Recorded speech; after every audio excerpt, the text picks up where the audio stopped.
उसको बराबर लगा रहे, वो नीचे नहीं जाना चाहिए, अच्छे से लगाओ उसको.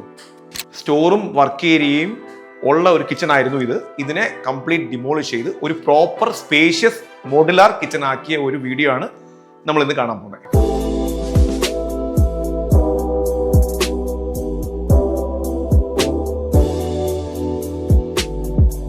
അപ്പോൾ ഞങ്ങൾ ആക്ച്വലി ഈ സൈറ്റിൽ ഇവിടെ ഒരുപാട് വർക്കുണ്ട്. ഞാൻ അതിലൊരു പാർട്ട് മാത്രമാണ് ഇപ്പോൾ സംസാരിക്കുന്നത്. അതിൻ്റെ കിച്ചൺ നമ്മൾ ആദ്യമേ ഫിനിഷ് ചെയ്ത് കൊടുത്തു.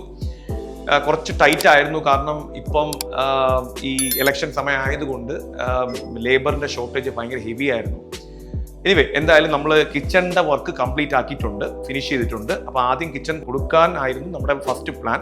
ബിക്കോസ് ഈ വീട്ടിൽ കംപ്ലീറ്റ് റിനോവേഷൻ ആയതുകൊണ്ട് നമുക്ക് കുക്കിങ്ങിൻ്റെ ഫെസിലിറ്റി സ്റ്റോപ്പ് ചെയ്യേണ്ടെന്ന് വിചാരിച്ചാണ് ഫസ്റ്റ് നമ്മൾ കിച്ചൺ ടാർഗറ്റ് ചെയ്തിട്ടുള്ളത്. സോ നമ്മൾ ഈ വീട്ടിൽ ഞാൻ വന്ന സമയത്ത് ആദ്യം ഈ കിച്ചണിൻ്റെ കാര്യം ഞാൻ സ്റ്റോറി പറയുവാണെങ്കിൽ, ഈ കിച്ചണിനകത്ത് ഒരു വർക്ക് ഏരിയയും സ്റ്റോർ റൂമും ഈ രണ്ട് ഭാഗത്തായിട്ടുണ്ടായിരുന്നു. അപ്പം ഈ സ്റ്റോറും ഇവിടെ ആയിരുന്നു, വർക്ക് ഏരിയ ഇവിടെ ആയിരുന്നു. ഇതായിരുന്നു ഒരു കിച്ചണിൻ്റെ സ്പേസ്. ഇതിനെ നമ്മൾ ഡിമോളിഷ് ചെയ്ത്, ഈ വാളിനെ ഡിമോളിഷ് ചെയ്തിട്ട് ഇവിടെ ഒരു ഐബീമാണ് കൊടുത്തേക്കുന്നത്. കാരണം ഇതിൻ്റെ മുകളിൽ വേറെ റൂം ഇല്ലാത്തതുകൊണ്ട് ഇവിടെ ഐബീം ഫിക്സ് ചെയ്തിട്ടാണ് നമ്മൾ ഇതിനെ ഈ സ്റ്റോറും വർക്ക് ഏരിയയും ഡിമോളിഷ് ചെയ്തിട്ട് ഈ കിച്ചണിനെ നമ്മൾ ഒന്നാക്കി മാറ്റിയിരിക്കുന്നത്. സോ നമുക്ക് ഇവിടുന്ന് സ്റ്റാർട്ട് ചെയ്യാം. നമ്മുടെ സ്റ്റോർ റൂം, ഇവിടെ വർക്ക് ഏരിയ. അപ്പം കിച്ചൺ ഇപ്പം നല്ലൊരു ബ്യൂട്ടിഫുൾ കിച്ചൺ, നല്ല കളർ കോമ്പിനേഷൻ. എന്തൊക്കെയാണെന്നുള്ളത് ഞാൻ പറയാം. ഇതിനകത്ത് നമ്മൾ ഇലക്ട്രിക്കൽ കംപ്ലീറ്റ് ചേഞ്ച് ചെയ്തായിരുന്നു, പ്ലംബിംഗ് സിസ്റ്റം എല്ലാം മാറ്റി, ടൈൽസ് എല്ലാം ചേഞ്ച് ചെയ്തു, 4 ടൈൽസ് എല്ലാം ചേഞ്ച് ചെയ്തു, പെയിൻറ്റിങ് എല്ലാം ചെയ്തു, ഹുഡ് ഹോബ് എല്ലാം ഫിക്സ് ചെയ്തു, ഡിഷ് വാഷർ ഫിക്സ് ചെയ്തു, സിങ്ക് ഫിക്സ് ചെയ്തു, സിങ്കോ ഫിക്സ് ചെയ്തു എന്ന് വേണ്ട എല്ലാ രീതിയിലുള്ള എല്ലാ ഫെസിലിറ്റീസും നമ്മളിവിടെ കൊടുത്തിട്ടുണ്ട്. ഇന്ന് ഞങ്ങളുടെ വർക്ക് തീരുന്ന ദിവസമാണ്. നാളെ കൊണ്ട് ഫിനിഷിംഗ് നടന്നുകൊണ്ടിരിക്കുകയാണ്. ഇനി അത് കഴിഞ്ഞിട്ടാണ് റെഫ്രിജറേറ്ററും കാര്യങ്ങളൊക്കെ ഇൻസ്റ്റാൾ ചെയ്യുന്നത്. സോ ഞങ്ങൾ ആദ്യം ഈ എൻഡിൽ ചെയ്തേക്കുന്ന വിക്കർ ബാസ്ക്കറ്റ്സ് ആണ് കൊടുത്തേക്കുന്നത്. നമുക്ക് ഒനിയൻ പൊട്ടാറ്റോ എല്ലാം നമുക്ക് പ്രോപ്പറായിട്ട് ഫിക്സ് ചെയ്യാം. ഇത് നമ്മുടെ 4 ഇഞ്ചാണ്, 4 ഇഞ്ച് ബാസ്ക്കറ്റ് ആണ്. ഇതൊരു 6 ഇഞ്ച് ബാസ്ക്കറ്റ് ആണ്. ഇതൊരു 8 ഇഞ്ച് ബാസ്ക്കറ്റ് ആണ്. അത് കൂടാതെ നമ്മൾ ഇവിടെ എല്ലാം നോർമൽ ഷട്ടേഴ്സ് എല്ലാം കൊടുത്തിട്ടുണ്ട്. ഇവിടെ ഒരു കട്ട്ലറി ട്രേ കൊടുത്തിട്ടുണ്ട്. നമുക്ക് കുക്കിങ്ങിന്റെ തൊട്ട് താഴെയാണ് നമ്മൾ ഈ കട്ട്ലറി എല്ലാം ഫിക്സ് ചെയ്തേക്കുന്നത്. സോ നമുക്ക് കുക്ക് ചെയ്യുന്ന നേരത്ത് വളരെ ഈസി ആയിട്ട് നമുക്ക് മെറ്റീരിയൽസ് ഒക്കെ എടുത്ത് നമുക്ക് പ്രോപ്പറായിട്ട് കുക്ക് ചെയ്യാൻ നമ്മളെ കൊണ്ട് സാധിക്കും.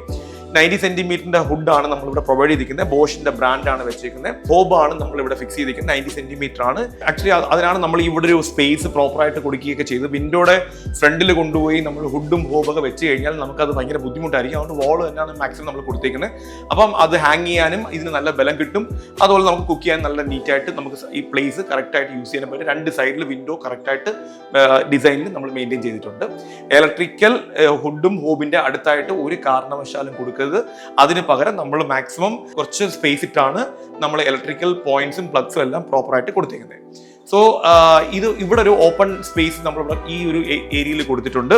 അത് മാത്രമല്ല ഇവിടെയും മാക്സിമം സ്റ്റോറേജ് കൊടുത്തിട്ടുണ്ട്. വലിയ സ്റ്റോറേജ് ആണ് ഇവിടെ ഫിക്സ് ചെയ്തേക്കുന്നത്.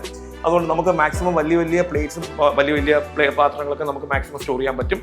അത് മാത്രമല്ല ഈ ഒരു ഏരിയയിൽ നോർമൽ സ്റ്റോറേജ് ആണ് കൊടുത്തിരിക്കുന്നത്. നമുക്ക് അതുകൊണ്ട് ഒരുപാട് സാധനങ്ങൾ ലോങ് ആയിട്ട് എന്തെങ്കിലും കൂടുതൽ ഈ ഏരിയ മീൻസ് കവർ ചെയ്യണമെന്നുണ്ടെങ്കിൽ നമുക്ക് ഇതെല്ലാം മാക്സിമം യൂസ് ചെയ്യാൻ പറ്റും. അതുപോലെ ഇവിടെ ഈ ഒരു ഏരിയയിൽ ഈ മൾട്ടിപ്പിൾ സ്റ്റോറേജാണ് പ്രൊവൈഡ് ചെയ്തിരിക്കുന്നത്. അതുപോലെ തന്നെ ഇതൊരു ലോങ് യൂണിറ്റ് ആണ്. ഇതിനകത്ത് മൈക്രോ ഓവൻ വെക്കുന്നുണ്ട്. അത് ലോൺ വെച്ചിട്ടില്ല, അത് വെക്കാനുണ്ട്. അപ്പോൾ ഇതിനകത്ത് ഒരു സ്റ്റോറേജ് ഉണ്ട്. അതുപോലെ ഇത് 2 ബാസ്ക്കറ്റ്സ് ആണ്. ഈ 2 ബാസ്ക്കറ്റ് കൂടാതെ ഇതിനകത്തും സ്റ്റോറേജ് മാക്സിമം നമുക്ക് കൊടുക്കാൻ പറ്റും. അതുപോലെ തന്നെ ഇവിടെ നമുക്കൊരു പാൻട്രി ടേബിൾ ആണ് പ്രൊവൈഡ് ചെയ്യുന്നത്. നമുക്കിവിടെ ചെയറൊക്കെ ഇട്ട് കഴിഞ്ഞാൽ നമുക്ക് ഇവിടെ നിന്ന് വെജിറ്റബിൾ കട്ട് ചെയ്യുകയോ അല്ലെങ്കിൽ നമുക്ക് ഫുഡ് കഴിക്കുകയോ എന്ത് വേണമെങ്കിലും ചെയ്യാൻ പറ്റും.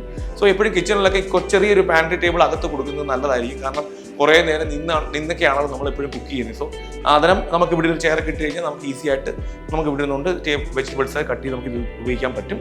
അതുപോലെ ഇതിനകത്ത് ഒരു ബിൽറ്റ് ഇൻ ഡിഷ് വാഷ് ഞങ്ങൾ പ്രൊവൈഡ് ചെയ്തിട്ടുണ്ട്. അത് ഇതേ സെയിം കളറിലാണ് ഇത് ഫിക്സ് ചെയ്തേക്കുന്നത്. അതിനകത്ത് ഇതും ബോഷിൻ്റെ ഒരു പ്രൊഡക്റ്റ് ആണ്. ഇതിനകത്ത് നമുക്ക് മാക്സിമം പ്ലേറ്റ്സ് ഒക്കെ ഇതിൽ തന്നെ വാഷ് ചെയ്തെടുക്കാൻ പറ്റും. സിങ്കിൻ്റെ തൊട്ടടുത്താണ് ഇത് ഫിക്സ് ചെയ്തിരിക്കുന്നത്. ബോഷിൻ്റെ പ്രൊഡക്റ്റ് ആണ്, ബിൽറ്റിനാണ്, റെഡിമെയ്ഡ് വാങ്ങിച്ച് വെക്കുന്നതല്ല. സെയിം ലാമിനേഷൻ നമുക്ക് ഇതിനകത്ത് കൊടുക്കാൻ പറ്റും. ഡിഷ് വാഷ് ഒന്നും നമുക്ക് അറിയത്തില്ല. അതേപോലെ ഇതിനകത്ത് ഫ്രാങ്കിയുടെ ഹാൻഡ് മെയ്ഡ് സിങ്കാണ് ഫിക്സ് ചെയ്തിരിക്കുന്നത്. ബൗൾ വിത്ത് ബോർഡാണ് കൊടുത്തിരിക്കുന്നത്. മിക്സർ ടാപ്പാണ് ഇതിനകത്ത് ഫിക്സ് ചെയ്തിട്ടുള്ളത്. അതിൻ്റെ തൊട്ട് മുകളിലായിട്ട് നമ്മളൊരു GTPT ഫിക്സ് ചെയ്തിട്ടുണ്ട്. സാധാരണ ഞങ്ങൾ എപ്പോഴും സിങ്കിൻ്റെ അടുത്ത് എപ്പോഴും GTPT പ്ലേറ്റ്സ് ഒക്കെ വാഷ് ചെയ്ത് വെക്കാനായിട്ട് ഞങ്ങൾ ഈ ഏരിയ തന്നെ ആയിരിക്കും ഞങ്ങൾ കൂടുതലും ഡിസൈനിൽ വെക്കാറുള്ളത്. പിന്നെ ഇതെല്ലാം മാക്സിമം സ്റ്റോറേജ് ആണ് കൊടുത്തിരിക്കുന്നത്. ലോഫ്റ്റ് ഉൾപ്പെടെ നമ്മൾ ഇതിനകത്ത് കൂടുതലും സ്പേസ് കൊടുത്തിട്ടുണ്ട്. സോ നമുക്ക് മാക്സിമം കിച്ചൺ ഐറ്റംസ് എല്ലാം വെക്കാനുള്ള മാക്സിമം സ്പേസ് കൊടുത്തിട്ടുണ്ട്. മാത്രമല്ല ഈ ഒരു കുക്കിംഗ് ഏരിയയിൽ നമുക്ക് ഈ ഒരു ലോങ് ഗ്രാനൈറ്റ് ആണ് നമ്മൾ കൊടുത്തേക്കുന്നത്. അതുകൊണ്ട് നമുക്ക് കുക്ക് ചെയ്യുമ്പോഴത്തേക്ക് നമ്മുടെ പ്ലേറ്റ്സ് ഒക്കെ അങ്ങോട്ടും ഇങ്ങോട്ടും വെക്കാനായിട്ടുള്ള നല്ല സ്പേഷ്യസ് ആയിട്ടാണ് കൊടുത്തേക്കുന്നത്, ഗ്രാനൈറ്റ് കൊടുത്തേക്കുന്നത്. അതുകൊണ്ട് നമുക്ക് വേറെ ബുദ്ധിമുട്ടും അങ്ങനെയൊന്നുമില്ല. മാത്രമല്ല സിങ്കിൻ്റെ സൈഡും അത്യാവശ്യം നമ്മൾ ഗ്രാനൈറ്റ് സ്പേഷ്യസ് ആയിട്ട് കൊടുത്തിട്ടുണ്ട്. അപ്പോൾ അതുകൊണ്ട് നമുക്ക് ഈസി ആയിട്ട് പ്ലേറ്റ്സ് കഴുകി വയ്ക്കാനും, പിന്നെ കിച്ചൺ അത്യാവശ്യം 180 സെന്റിമീറ്ററോളം വിഡ്ത്ത് ഉണ്ട് കിച്ചണിനകത്ത്. അതുകൊണ്ട് നമുക്ക് വളരെ ഈസി ആയിട്ട് നമുക്ക് കിച്ചൺ ഓപ്പറേറ്റ് ചെയ്യാൻ പറ്റും. സോ എപ്പോഴും കിച്ചൺ ഡിസൈൻ ചെയ്യുമ്പം മാക്സിമം ഈ നമ്മളെ കുക്കിംഗ് ഏരിയയിൽ തന്നെ എല്ലാ ഫെസിലിറ്റീസും കൊടുക്കാൻ പറ്റുവാണെങ്കിൽ അതായിരിക്കും മച്ച് ബെറ്റർ. ഈ സൈഡിലാണ് റെഫ്രിജറേറ്റർ വരുന്നത്, ഈ സൈഡിലാണ് നമ്മൾ കൊടുക്കാനുള്ള സ്പേസ് കൊടുത്തേക്കുന്നത്.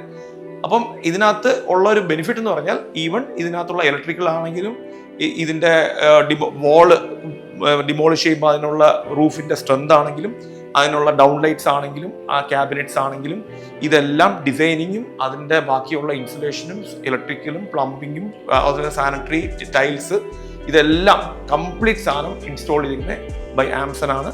സോ തീർച്ചയായിട്ടും നിങ്ങൾക്കും നല്ലൊരു കിച്ചൺ ഡിസൈൻ ചെയ്യാൻ ആമസോണിനെ തീർച്ചയായിട്ടും സെലക്ട് ചെയ്യാം.